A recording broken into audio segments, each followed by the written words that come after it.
Hello, magandang araw. At nandito ako upang aking ibahagi ang aking natutunan sa aking pag-aaral sa SITS.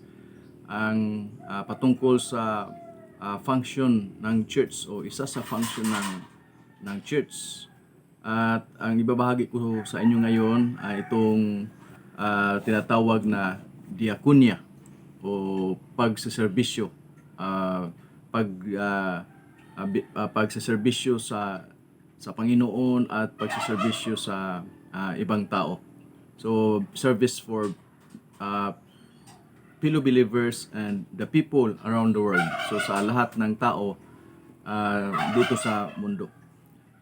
Ang pagseserbisyo, ito'y kalooban ng Panginoon at ito'y ipinapasa sa atin bilang mga anak, bilang Kristiyano at bilang isang iglesia. So, ito'y responsibility na binigay sa atin ng Panginoon. Responsibility sa pag-reconcile.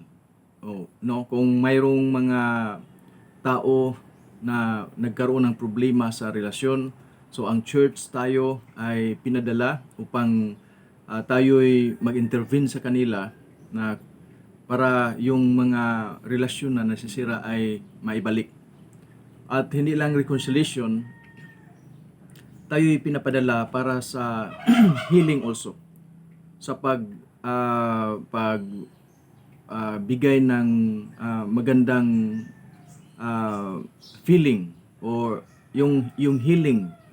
Kasi karamihan sa mga tao nakaranas ng mga problema, nakaranas ng mga mabibigat na dalahin o mga masasakit na mga pangyayari sa buhay. Kailangan may mga tao o may tao na mag-minister sa kanila, mag-heal sa kanilang mga naranasan. So, tayo yun. Tayo bilang iglesia, pinadala. At ito'y responsibility natin na pumunta doon sa kanila o lumalapit sa kanila para sila ma-heal sila or gumagaling sila sa kanilang mga dinadala. So, yung mga feeling na hindi maganda. Now, according to John Calvin, mayroong apat na kategory o kategorya sa services. So, itong apat ay number one, itong tinatawag na piety.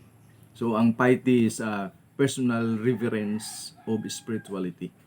So, pangalawa is itong liturgy.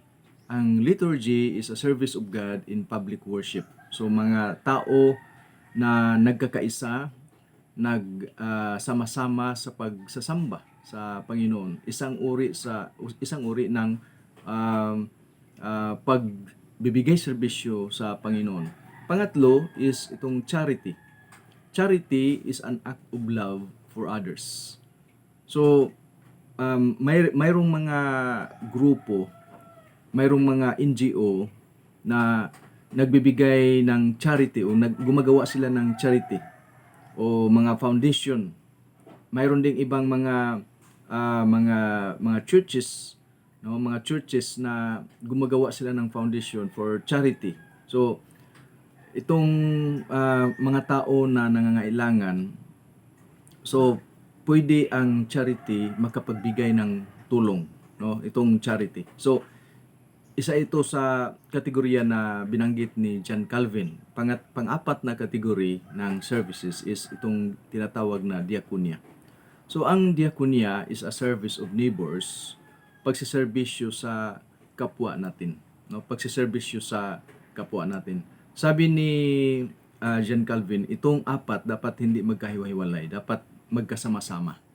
Now, according to the book of Mark, sa Ebanghelyo ni Marcos chapter 12 verses 30 and 31, sinasabi dito, "Love the Lord your God with all your heart, with all your soul, and with all your mind, and with all your strength. The second most important commandment is this, love your neighbor as you love yourself. There is no other commandment more than important than these two." So, sinabi dito na mahalaga itong utos na ito. Dalawang utos ang binanggit dito. Ang unang utos ay yung pagmamahal sa Panginoon, no, sa buong puso, sa buong kaluluwa, sa buong isip at sa buong lakas. No, magsiserve tayo sa Panginoon at ito'y pagpakita ng ating pag-ibig sa Kanya. At ang pangalawa ay yung pangalawang commandment dito ay itong pagmamahal sa ating kapwa. So dito na pwede pumasok yung diakonia, pagsiserve sa kanila. So sa Book of Acts, ang unang mga Kristiyano, ang unang mga apostles, nung sila'y nagministeryo, dumadami yung mga tao na lumalapit sa Panginoon. Dumadami ang mga Kristiyano. Nung dumadami na ang mga Kristiyano, siyempre dumadami din ang mga gawain. At isa na dito yung pag-aalaga ng mga byuda, pagbibigay ng pagkain ng kanilang mga pangangailangan. At dahil dito, nagka-problema ang mga apostles. Sabi ng mga apostles, hindi na kami makafocus sa pagtuturo, hindi na kami makafocus sa pagpipreach, sa pagpipray, kung ang pag-aalaga sa kanila ay gagawin pa namin. So, ang ginawa nila, pumili sila ng mga tao na pwedeng makatulong sa kanila para magsaserve, no, doon sa mga tao na nangangailangan. So, ito ang tinatawag na diakonia. So, makikita natin ito, no? May mga makikita natin ito sa chapter 4 ng Acts. May mga widows na kanilang inaalagaan. At according sabi naman dito sa isa pang natutunan ko, mayroong 4 na aspeto o aspect of service o 4 stages of service. Itong 4 na ito, number 1 is itong tinatawag na relief. Relief is responding quickly sa mga sakuna, katulad ng bagyo, katulad ng lindol, katulad ng sunog at iba pa. Now dito sa Pilipinas, dito sa atin, palagi tayong makaranas ng mga sakuna, ng mga bagyo. Kung titingnan natin sa statistics, ang alphabet halos maubos sa pagbigay ng pangalan sa mga bagyo.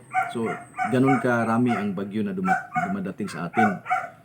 Mayroon din mga sunog, mayroong lindol. So, maraming mga sakuna. At sa panahon na iyon, ang mga tao na maapektuhan nangangailangan ng immediate na tulong. So, yung relief, sa relief, pwede tayo makatulong. Pwede tayo bilang church, pwede tayo makalaan ng tulong para sa kanila. So isang bahagi o isa sa pwede natin gawin na pwede tayo makapag-serve through relief. Then pangalawang stage pagkatapos ng relief is itong rehabilitation, pagre-rehab. So yung mga nasisira na bahay, yung mga nasisira na building, o mayroong mga nasisira na daan o kahit ano-ano na nasa paligid, pwede tayo makatulong, pwede tayo bilang church, pwede tayo makagawa ng plano at makatulong sa mga tao through rehabilitation, sa pagre-rehab. So isa yan sa pwede magawa natin, yung pangalawang stage na magawa natin upang makatulong tayo sa community. Then pangatlo, itong tinatawag na mercy. Ang mercy is looking at the needs of in the community.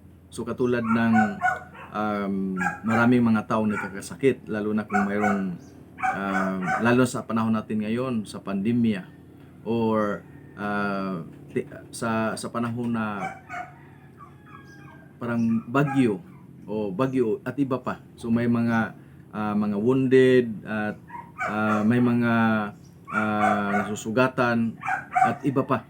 So pwede tayo makatulong, no? Pwede tayo makagawa ng grupo through maggawa ng grupo, mag-invite ng mga doctors, mga nurses para gagawa ng tinatawag na medical mission. So marami tayong pwede magawa sa mercy. Then pang-apat is ang development. itong development ay nakafocus sa pag-aangat sa buhay ng mga tao, katulad ng pagbibigay ng livelihood. So kung ang kanilang mga livelihood ay nasisira sa mga sakuna, sa bagyo, mag-umpisa sila uli. So pwede tayo makapagbigay ng tulong, at least maka-start sila sa kanilang pamumuhay. At hindi lang sa livelihood, pwede rin sa mga anak nila, sa pag-aaral ng mga anak nila, dahil ang kanilang mga anak ay parang sa sitwasyon na kung mayroong mga sakuna na mangyayari, hindi na nila iniisip na pag-aaralin pa kasi walang gasto, mahirap ang kanilang kalagayan. So, nangailangan sila ng tulong, at ang church, tayo yun na pwede gumagawa ng paraan para tayo'y makatulong sa kanila. Now, ang pagtulong o yung pagsiserve para sa atin sa mga Pilipino, hindi tayo mahirapan sa pag-apply nito. Dahil kung titingnan natin ang ating kasaysayan, nagkaroon tayo ng karanasan, ang Pilipinas nagkaroon ng karanasan na nasakupan tayo ng Kastila ng 333 years, o ganun kahaba na nasasakupan tayo, at nakaranas tayo ng tinatawag na servitude, yung pagsaserve na may takot, na parang inaapi tayo. Nagkaroon tayo sinusuhulan tayo, mayroon tayong sweldo, mayroon tayong tawag nito, sweldo, or may bayad yung pagtatrabaho, pero hindi ganun kalaki, maliit lang, at kunti-kunti lang, at parang ang iba sinasabi ng iba na hindi pa sapat para sa pamilya. So ang iba nga nagsasabi na yung mga mayayaman daw ay mas yumayaman pa, at yung mga mahirap at dahil sa kahirapan mas naghihirap pa. Dahil ganyan ang naging sitwasyon natin nung tayo sinasakop ng Kastila. Parang inaapi tayo, pinagtatrabaho ng mahirap na trabaho bilang katulong, pero kukunti lang ang bayad, no? Nasundan ito ng ang Amerikano, ang humahawak na rin sa Pilipinas, no, sa mga Pilipino.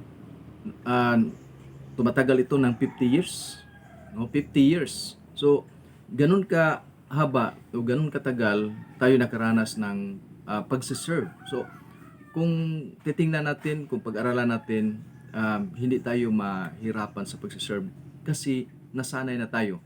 Ang gusto lang ng ating Panginoon na yung tayong mga Kristiyano, matransform tayo from servitude into servanthood.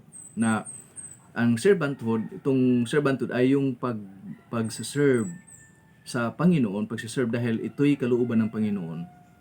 At tandaan natin mga kapatid na yung pag-serve natin, itong diakonia, pag ginagawa natin ito doon sa mga tao, sa community, kasama natin ang Panginoon. Kasi ang Panginoon ay kasama na natin, at ito'y kalooban ng Panginoon, ito'y responsibility na binigay sa Panginoon sa atin na tumutulong sa iba. So sana'y itong sinasabi ko patungkol sa diakonia ay maintindihan natin, maintindihan natin sa ating isip, at maisa puso natin, tapos maipalabas natin sa ating mga kamay. So gagawin natin ito. So hindi lang basta lang nakarinig tayo, kundi i-apply natin ito, no, bilang Kristiyano, bilang church, no. Ang pagse-serve hindi lang sa loob ng simbahan. Ang pagse-serve pwede natin gawin ito sa pang-araw-araw na pamumuhay. Sana'y maintindihan yung mga sinasabi ko, at maraming salamat sa pakikinig sa akin.